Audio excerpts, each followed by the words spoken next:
आज की तारीख में नालिसी के आधार पर छाप कर किसी का अपमान कर देते हैं। बिना पक्ष के खबरें छपती हैं।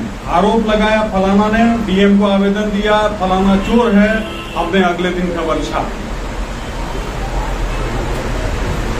ये तो गलत है ना। आप उस व्यक्ति से एक बार पूछो तो सही कि आप पर ये आरोप लगा है, आपका क्या कहना है।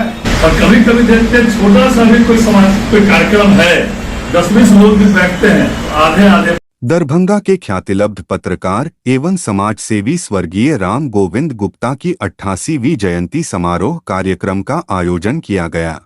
वहीं इस कार्यक्रम के अवसर पर समय का सत्य एवं पत्रकारिता की मर्यादा के विषय पर संगोष्ठी कार्यक्रम का आयोजन किया गया। सागर फैमिली रेस्टोरेंट के सभागार में स्थानीय दोनार दरभंगा में शुक्रवार को जाने माने पत्रकार स्वर्गीय राम गोविंद गुप्ता के जन्म दिवस समारोह के अवसर पर मुख्य अतिथि के रूप में कामेश्वर सिंह दरभंगा संस्कृत विश्वविद्यालय के पूर्व कुलपति देवनारायण, विशिष्ट अतिथि के रूप में कामेश्वर सिंह दरभंगा संस्कृत विश्वविद्यालय के पूर्व कुलपति देवनारायण विशिष्ट अतिथि के रूप में उपस्थित हुए। दरभंगा के नगर विधायक संजय सरावगी वही कार्यक्रम की अध्यक्षता किया गया। वरिष्ठ पत्रकार डॉ कृष्ण कुमार के द्वारा एवं इस मौके पर इलेक्ट्रॉनिक मीडिया से लेकर प्रिंट मीडिया के कई गणमान्य एवं वरिष्ठ पत्रकार गणों अच्छी संख्या में उपस्थिति बनी रही।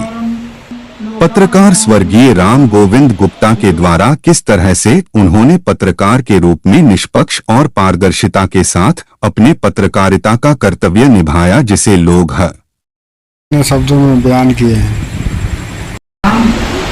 कुमार कृष्ण कुमार जी, नगर के यशस्वी विधायक संजय सरावगी जी, विष्णु जी, सभी का नाम सादर नमन। राम गोविंद प्रकाश जी की जयंती पर हम लोग उपस्थित हुए हैं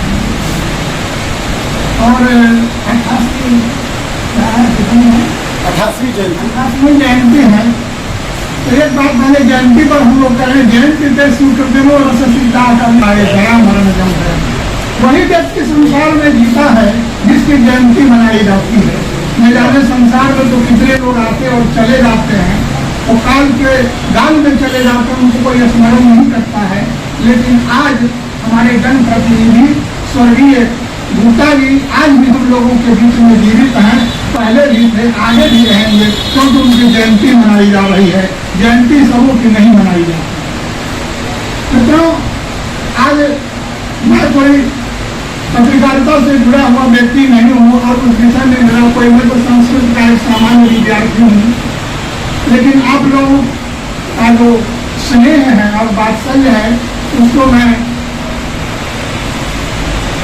नहीं कर सकता। डॉक्टर सिंह जी पहुंच गया, उसे उद्धार किया और मैंने पूरा हालात में चिंता का मैं कोई पढ़ा लिखा लेकिन सत्य और पत्रकारिता की मर्यादाएं।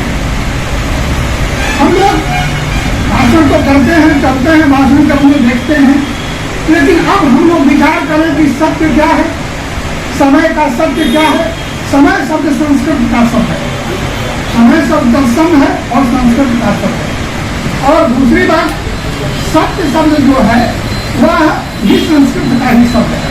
संतम एव अर्थम गमयति, संतम एव अर्थम आय। वर्तमान के यथार्थ को चित्रित करता हो, वर्तमान के यथार्थ को बोधित करता। दो सांसद थे, कई इलेक्ट्रॉनिक और प्रिंट मीडिया में मैंने देखा सिंगल कॉलम की खबर, और कितने प्रिंट मीडिया में, इलेक्ट्रॉनिक मीडिया में तो एक लाइन की भी खबर जो है हम लोगों ने नहीं देखी, पढ़ने का खबर रहता है। तो इसमें जरूर ऊपर का भी कुछ न कुछ वर्चस्व जो है, अब संपादक या यहाँ के जो पत्रकार हैं वो अपना न्यूज नहीं लिखते हुए ऊपर से दबाव जो है, मुझे ऐसा लगता है कि और कभी कभी देखते हैं छोटा सा भी कोई समाज कोई कार्यक्रम है, 10-20 लोग भी बैठते हैं, आधे पता होगा। तभी अपनी जो लेखनी है वो जो राम गोविंद गुप्ता के समय जो नवीन जी ने बोला एकदम तेज रहती थी।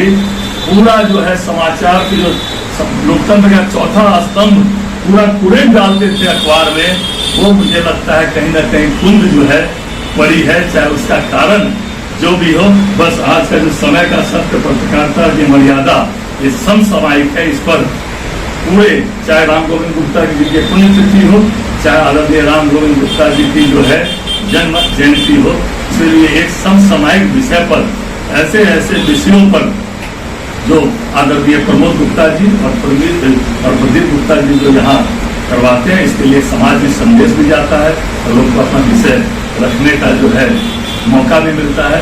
चलिए, समय जो ज्यादा हो गया हो, लेकिन ये समसामयिक विषय है। आप सभी लोगों को मैं अपनी ओर से नमस्कार और प्रणाम करते हुए धन्यवाद देता हूँ। को भी नहीं मालूम होगा, हमने कहा कि चलेंगे आपके साथ। भाई साहब मैं उनको कहा करता था, तो आप अपनी गाड़ी ले लीजिए। सौभाग्य से मैं सौभाग्यशाली रहा, जिन दोनों मेरी गाड़ी हुआ करती थी BRG 3192, पुरानी सड़कें थी। हम लोग चले यहाँ से, हमने कहा कि आपको मैं इस पेट्रोल पंप पर ले लूंगा, यहाँ मैंने उन्हें लिया। उन्होंने कहा पेट्रोल डलवा लीजिए, हम ये पेट्रोल डलवा रहे हैं। उन्होंने पैसा निकाला, तो मैंने कहा कि आप ये रहने दीजिए भाई साहब, ऐसा मत करिए।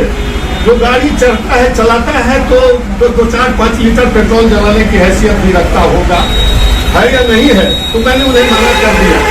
तो उसी दिन मुझे एक घटना से आदमी की पहचान हो जाती है, जिस तरह से उन्होंने ऑफर किया। फिर हम लोग गए, मुजफ्फरपुर गए, मेरे मित्र अशोक जी बैठे हुए हैं, मेरे मित्र वहाँ SP हुआ करते थे, रणधीर वर्मा, ये चीज की बात है। उन्हीं से कुछ वार्तालाप था, तो मैं साथ गया, साथ आया, रास्ते में चाय पिया और बहुत आनंदित होकर हम लोग लौटे। और उसके बाद वो संबंध चलता रहा।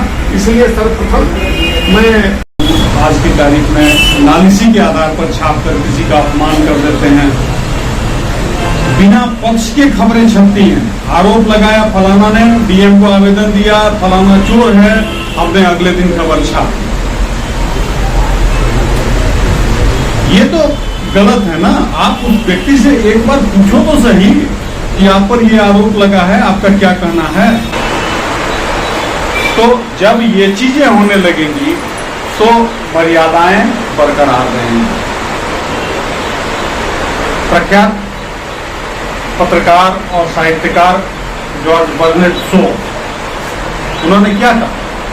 उन्होंने कहा कि आप अच्छे पत्रकार तभी हो सकते हो जब दुनिया के तमाम विषयों की कुछ जानकारी आपको हो और किसी एक या दो विषय वस्तु के आप विशेषज्ञ हो, तभी आप अच्छे पत्रकार हो सकते हैं। लेकिन आज के समय में क्या है, ज्ञानवर्धन के लिए बहुत कम लोग प्रयत्नशील होते हैं। मैं मानता हूं कि हमारा जो अभी समाज है उसमें 60% लोग उनमें ज्ञान की कमी है, 40% लोग अभी ढंग से पत्रकारिता कर रहे हैं। और वही मर्यादाएं, वह जो 60% वर्ग है, उसी से मर्यादाएं टूटती हैं। आप ये बताइए कि तो मेरे हिसाब से पत्रकारिता जो है, रिपोर्टिंग जो है, हार्डकोर रिपोर्टर जो है, उसके लिए सत्य वही है कि at the time of reporting वो जो रिपोर्ट बना रहा है उस समय तक उपलब्ध जो भी वेरीफाइड फैक्ट है, जो भी सत्यापित तथ्य है, उसके आधार पे वो उस समय रिपोर्टिंग कर रहा है। और ये हमेशा प्रोविजनल होता है, न्यूज रिपोर्टिंग हमेशा प्रोविजनल होता है। अभी तो आज हम जो रिपोर्ट कर रहे हैं वो कल सत्य रहेगा, इसकी ये कोई निश्चित नहीं है। सुन रहा था और बाहर से भी सुन रहा था, लोगों को देख रहा था कि एक बहुत जो विद्वान लोग अपनी बात कर रहे थे। विषय ऐसा है, समय का सत्य और पत्रकारिता की मर्यादा करने में कोई चिंता नहीं। सत्य ऐसी चीज है कि अगर बोल दें तो बहुत हिम्मत चाहिए। पत्रकारिता के विषय में हमेशा उंगली उठती है, अपेक्षाएं रहती हैं, लेकिन ईमानदारी से कहें कि सत्य की बात अगर सीधे तौर पर कहें कि ये बिल्कुल 100% हम सत्यवादी बन जाएं तो कई बाधाएं आ जाती हैं। मैं 1989-91 का जर्नलिज्म इंस्टीट्यूट का स्टूडेंट रहा हूँ, तो सिखाया वही गया था हमें कि आप अखबार निकालिए और सारे अखबार को जला दीजिए और उसके बाद भी आप चल रहे हैं, अखबार छाप रहे हैं, तो आप अखबार निकाल सकते हैं। तो ये जब चावला जी सब भी आते थे हम लोग को क्लास देने, तो ये समझते थे कि अखबार निकालिए और जला दीजिए, मतलब बिक्री से आप पैसा की अपेक्षा मत रखिए। यानी जो दुनिया जा रही है वो विज्ञापन की ओर जा रही है, आप उससे पैसा कमा करके इसकी गाड़ी को बढ़ा सकते हैं। लेकिन जोश था और कुछ देश था, आए तो क्रांतिकारी रूप में अपना अखबार शुरू किए। वक्त बदला, समय बदला, इलेक्ट्रॉनिक मीडिया में आ गए, लेकिन सच बोलने पर 17-18 मुकदमा को झेल चुका, लड़ भी चुका हूँ। अलग बात है कि तो मार कर गया। और सत्य बोलने की जीवनी पर हम लोग यहाँ आज चर्चा कर रहे हैं, जमा हुए हैं। सत्य बोलने पर इनके छाती पर एक तरफ से कील ठोक दिया था तत्कालीन प्रतापन में, प्रमुख गुप्ता जी के पिताजी राम गोविंद गुप्ता जी के यहाँ। और सत्य बोलने पर मेरे घर पर बुलडोजर चला दिया गया था। विनोद बाबू हैं, समाचार संपादक हुआ करते थे। तो वहां से निकलने के लिए भी बहुत रास्ता और हिम्मत चाहिए और कुछ वक्त भी चाहिए। और सत्य और वक्त का जो टाइमिंग होता है ना, वो एक ऐसा होता है कि आपको बहुत कुछ भाग पर भी निर्भर करता है। सत्य अगर बोल दो तो सही बात है, समय पर सत्य बोल दे तो विधायक जी का वोट गड़बड़ा सकता है। सत्य अगर सही पर बोल दो तो हमारा व्यूअर्स और पाठक गड़बड़ा सकता है। तो बोलने के लिए भी टाइमिंग चाहिए। ये अलग बात है कि हमारी बात का खंडन करेंगे कि हम सत्य बोलने के लिए बहुत हिम्मत चाहिए। 2000